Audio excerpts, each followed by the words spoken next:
Hey guys, it's Lex at LexReads, and today I'm going to be taking you through a part of my book buy list. So I, like many self-respecting, voracious readers out there, keep a running list of books that catch my eye based on books that my favorite YouTubers have read, reviewed, talked about, things that my friends recommend to me, and things that I just stumble upon in store, on the internet, things like that. Books that I see that I'm like, I think I might enjoy that. So I just keep a running list on my phone, and I keep them broken down into categories, so I figured today I could talk to you about all of the contemporaries that have caught my eye in the last couple years that I keep on my list to eventually purchase and read. The first book on my list is Holding Up the Universe by Jennifer Niven. I think it's Niven. All the Bright Places is one of my favorite books of all time. It has a coveted spot on my top 20 books list. Holding Up the Universe follows Libby and Jack.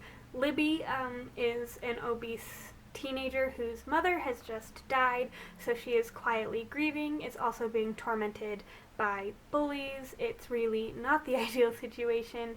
And Jack, who is charismatic and he has swagger and people like him and he's really wicked smart, but he has no facial recognition, so he has trouble making friends. He avoids making friends. He stays out. They get caught up in this high school cruel game thingamajigger and end up in counseling together, and I'm assuming probably fall in love. Like I said, I really adored All the Bright Places, so that's the primary reason that this has ended up on my list, is because I'm excited to read more of her work. The next book is Ship It by Britta London. This book is about a girl named Claire, who is a popular fan fiction writer for this show Demon Heart. The show is called Demon Heart. She goes to a Comic-Con, has a Q&A with the actor who portrays her favorite character on the show, and he laughs in her face when she asserts that his character might be gay. The video goes viral, and Claire is asked to join them for to fix their PR for the rest of their Comic-Con tour. And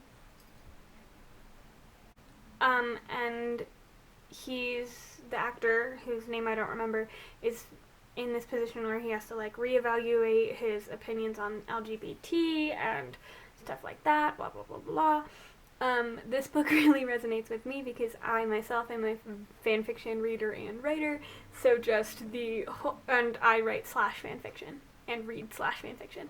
So my entire fandom reading experience is based around deciding that I headcanon characters as gay or bisexual pretty frequently. The next book is Emergency Contact, which I think everyone at this point has heard of Emergency Contact. It's about these two individuals, one of whom is in high school and her whole life has been meh, it's whatever, it's a non-event. And then, I think her name's Penny, I don't remember her name. Yep, Penny. And then Sam, he's stuck, he just wants this god-awful chapter of his life to be over. They crash into each other, collide, they keep in contact via phone, and they become each other's lifelines. Seems like it's hard-hitting contemporary, which is one of my favorite genres. So the next book is How to Make a Wish by Ashley Herring Blake, which follows 17-year-old Grace, who her life is kind of a bummer. Her mom is emotionally distant. She's concerned about how they're going to keep a roof over their head and how they're going to pay their bills and blah blah blah blah. And she's just trying to focus on getting out of high school alive, auditioning for school in New York, and going to college. And then she meets Eva, a girl with her own ghosts. Eva likes girls. Them trying to figure out life ensues. That's what I got. Next on my list is I'm Not Dying With You Tonight This book follows Lee and Campbell, two girls that go to the same high school and are decidedly, definitively not friends. They don't like each other. One of them is pretty popular and like cool and has a boyfriend and blah blah blah. Campbell's just trying to keep her head down.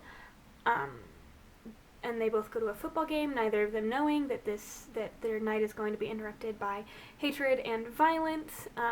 And these two have to team up to like survive the night. Is kind of the whole deal. And I saw this in Barnes & Noble in November, and I almost bought it because I was so interested, but I already had a hefty stack of books, so I felt like I had hit my like price cap for how much I was allowed to spend on books, so I set it down and put it on the list instead. Next up is Eliza and Her Monsters, which follows Eliza, who is the creator of a very, very popular online webcomic, who meets Wallace, who is the biggest fanfiction writer of her like webcomic. And he like draws her out of her shell, and blah blah blah, and then her identity comes out and like throws everything kind of for a loop, and her life kind of starts falling apart. Once again, sounds like hard-hitting YA contemporary with a fandom-ish element, which I am so into. So, the next book is Tin Man, which follows two friends, Alice and Michael, who meet when they are young boys and do everything together and absolutely adore each other, and their friendship grows into something more. And then we cut to a decade later where Alice is married to this woman, and it's the story of how we got from there to there. It seems like we might have some queer rep, which is, as I've said a couple times already this year, something that I'm really looking for more actively in my reading, because I think there's something really special about seeing yourself represented on page, and since I myself am part of the LGBT community, I really think it's important to read and support authors that are writing those stories. Next up we have The Last Time We Say Goodbye, which is a book following Lex, hey that's me, whose brother recently killed himself, and it's basically about her grief. Her brother had sent a text that may have saved his life, and the whole idea is like a ghost don't have to be real to keep you from moving on. Kayla at Books and Lala kind of sold me on this one, so it got added to the list. This Song Will Save Your Life is the last book on my list, and it follows a main character whose futile attempts at being liked and having friends and popularity continuously fall through, and then she stumbles into a warehouse party where she meets three individuals who become close friends. Apparently it's a YA contemporary about like identity and friendship and finding yourself, and it sounds adorable and I want to read it. Okay, so those are all of the contemporaries on my book buy list. Thank you guys so much for watching. If you have any book recommendations, leave them down below and I'll be sure to check them out. But other than that, I post a video every Thursday, and I hope to see you all very soon. Bye!